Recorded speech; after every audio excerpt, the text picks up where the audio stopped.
ಬೆಂಗಳೂರಲ್ಲಿ ಕೆಲ ದಿನಗಳ ಹಿಂದೆ ನೀವು ಗಮನಿಸಿದ್ರಿ, ಒಂದು ಕಟ್ಟಡ ವಾಲ್ ಬಿಟ್ಟಿತ್ತು. ಅದು ಇನ್ನು ಯಾವಾಗ ಬೀಳುತ್ತೋ ಗೊತ್ತಿಲ್ಲ. ಅಲ್ಲಿ ಏನಾದ್ರು ಅಕ್ಕಪಕ್ಕ ಓಡಾಡೋರಿಗೆ ಸಮಸ್ಯೆ, ಅಕ್ಕಪಕ್ಕದ ನಿವಾಸಿಗಳಿಗೆ ಸಮಸ್ಯೆ, ಇದೆಲ್ಲ ಒಂದು ಆತಂಕ ಇದೆ. GBA ಏನು ಮಾಡಬೇಕು, ಅದನ್ನು ತೆರವು ಮಾಡೋದು ಮತ್ತೊಂದು. ಈ ಪ್ರಕ್ರಿಯೆಯನ್ನು ಅವರು ಮುಂದೆ ನಿಂತು ಮಾಡಬೇಕು. ಅವರೇ ಮಾಡ್ತಾರೋ ಅಥವಾ ಮಾಲೀಕರ ಕೈಯಿಂದ ಮಾಡ್ತಾರೋ ಅಥವಾ ಇವ್ರು ಮಾಡೋ ಖರ್ಚನ್ನು ಮಾಲೀಕರು ಭರಿಸಬೇಕು ಅಂತಾರೋ.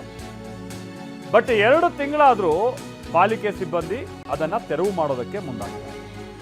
RR ನಗರದಲ್ಲಿ 4 ಮಹಡಿಯ ಕಟ್ಟಡವೊಂದು ವಾಲ್ಕೊಂಡ್ಬಿಟ್ಟಿದೆ. ಸಾಮಾಜಿಕ ಜಾಲತಾಣದಲ್ಲಿ ಬಹಳ ವೈರಲ್ ಆಗಿರುವಂಥ ಕಟ್ಟಡ ಇದು. ಅದನ್ನು ನೀವು ಬಹಳ ಕಡೆ ನೋಡಿದ್ದೀರಾ. ಜಂಟಿ ಆಯುಕ್ತೆ ಮೀನಾಮೇಶ ಎಣಿಸ್ತಾ ಇದ್ದಾರೆ ಈ ಕಟ್ಟಡವನ್ನು ತೆರವು ಮಾಡೋದಕ್ಕೆ ಅಂಥೇಳಿ ಈಗ ಆರೋಪ ಕೇಳಿ ಬರ್ತಾ ಇದೆ. ಜಂಟಿ ಆಯುಕ್ತರು ಅನುಮತಿಯನ್ನು ಕೊಟ್ಟಿಲ್ಲ ಅಂತ ಅಧಿಕಾರಿಗಳು ಹೇಳ್ತಾ ಇದ್ದಾರಂತೆ. ಕಾನೂನು ಹೋರಾಟಕ್ಕೆ ಈಗ ಅಕ್ಕಪಕ್ಕದ ಮನೆಯವರು ಮುಂದಾಗಿದ್ದಾರೆ ಅಂತೇಳಿ ತಿಳಿದು ಬರ್ತಾ ಇದೆ. ನೀವು ಅಲ್ಲಿ ನೋಡ್ತಾ ಇದ್ದೀರಲ್ಲ, ಅದೇ ಕಟ್ಟಡ. ಬಹುಶಃ ಈ ವೈರಲ್ ಆಗಿತ್ತಲ್ಲ, ಏನೋ 5x10 ಒಂದು ಮನೆ ಕಟ್ಬಿಟ್ಟಿದ್ದಾರೆ ಅಂತ ತಿಳ್ಕೊಂಬಿಟ್ಟು. ಸೊ ಆ ಕಟ್ಟಡದ ಏನೋ ಗೊತ್ತಿಲ್ಲ. ನಮ್ಮ ಪ್ರತಿನಿಧಿ ಲಕ್ಷ್ಮೀ ನರಸಿಂಹ ಇದಕ್ಕೆ ಸಂಬಂಧಪಟ್ಟ ಒಂದು ವರದಿ ಕೊಟ್ಟಿದ್ದಾರೆ, ಬರೀ ನೋಡ್ಕೊಂಬ.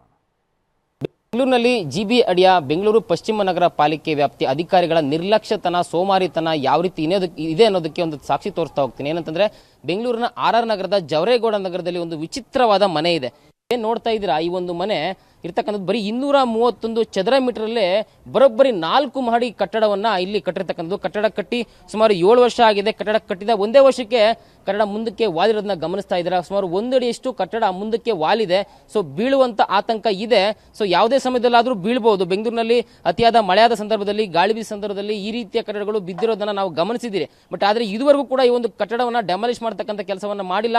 ಹೀಗಾಗಿ ಪಕ್ಕದ ಮನೆಯ ಒಂದು ಸಾಕಷ್ಟು ಡ್ಯಾಮೇಜ್ ಆಗಿದೆ. ಮೆಟ್ಲಾಗಿರ್ಬೋದು, ಚಾವಣಿ ಆಗಿರ್ಬೋದು. ಹತ್ತಿರ ತೋರಿಸ್ತಾ ಹೋಗ್ತೀನಿ ಯಾವ ರೀತಿ ಮನೆ ಇದೆ ಅಂತಕ್ಕಂಥದನ್ನ. ನೀವೇನ್ ನೋಡ್ತಾ ಇದ್ದೀರಾ, ಅದು ಮುಂದೆ ಇರ್ತಕ್ಕಂಥ ಬರೀ 4 ಅಡಿ, ಹಿಂದಕ್ಕೆ ಹೋದ್ರೆ ಅದು 22 ಅಡಿ ಬರುತ್ತೆ.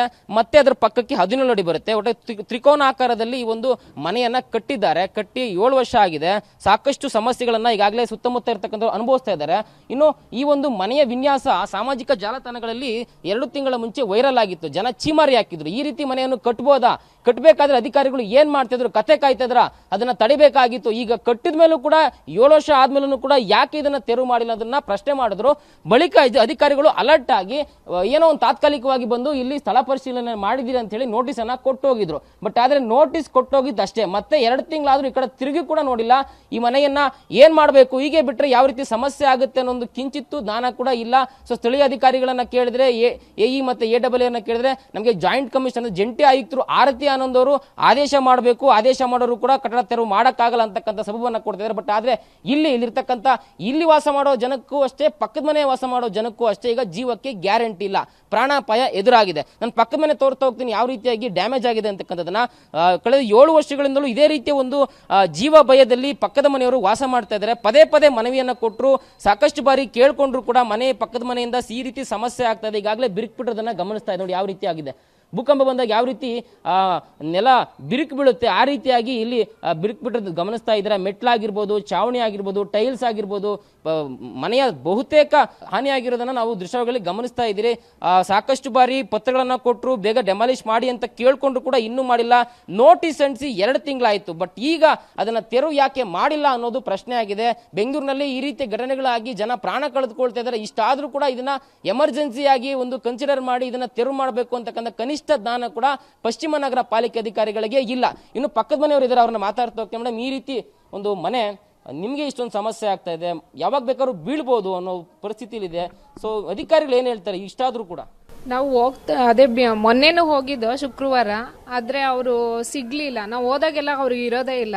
ಸೊ ಇದಿಷ್ಟು ಪಕ್ಕದ ಮನೆಯವರು ಹೇಳ್ತಾ ಇರ್ತಕ್ಕಂಥ ಮಾತುಗಳು. ಇನ್ನಾದ್ರೂ ಕೂಡ ಬೇಗ ಬಂದು ಕಟ್ಟಡವನ್ನ ತೆರವು ಮಾಡ್ಬೇಕು. ಯಾಕಂದ್ರೆ ಆ ಕಟ್ಟಡದಲ್ಲಿ ಯಾರು ವಾಸ ಇದ್ದಾರೆ ಅವರ ಜೀವಕ್ಕೂ ಕೂಡ ಗ್ಯಾರಂಟಿ ಇಲ್ಲ, ಪಕ್ಕದ ಮನೆ ಇರ್ತಕ್ಕಂಥ ಜನಕ್ಕೂ ಗ್ಯಾರಂಟಿ ಇಲ್ಲ. ಇನ್ನು ಆ ಕಡೆ ಕಾಂಪೌಂಡ್ ಇದೆ, ಆ ಕಡೆಗೆ ಒಂದು ಅಪಾರ್ಟ್ಮೆಂಟ್ ಇದೆ, ಅಲ್ಲಿ ನಾವು ಜನಕ್ಕೂ ಕೂಡ ಗ್ಯಾರಂಟಿ ಇಲ್ಲ. ಸೊ ಅಧಿಕಾರಿಗಳು ಯಾವಾಗ ಎಚ್ಚೆತ್ತು ಕೊಡ್ತಾರೆ, ಇನ್ನೂ ಎಷ್ಟು ಬಾರಿ ಮನವಿ ಮಾಡಬೇಕು, ಇನ್ನೂ ಎಷ್ಟು ಚೀಮಾರಿ ಹಾಕಬೇಕು, ಇನ್ನೂ ಯಾವಾಗ ಅವರು ಎದ್ದೇಳ್ತಾರೆ ನಿದ್ರೆಯಿಂದ ಅನ್ನೋದನ್ನ ನಾವು ಕಾದು ನೋಡಬೇಕಾಗಿದೆ. ಕ್ಯಾಮರಾ ಪರ್ಸನ್ ಬಾಲಾಜಿ ಜೊತೆ ಲಕ್ಷ್ಮೀ ನರಸಿಂಹ, TV9 ಬೆಂಗಳೂರು.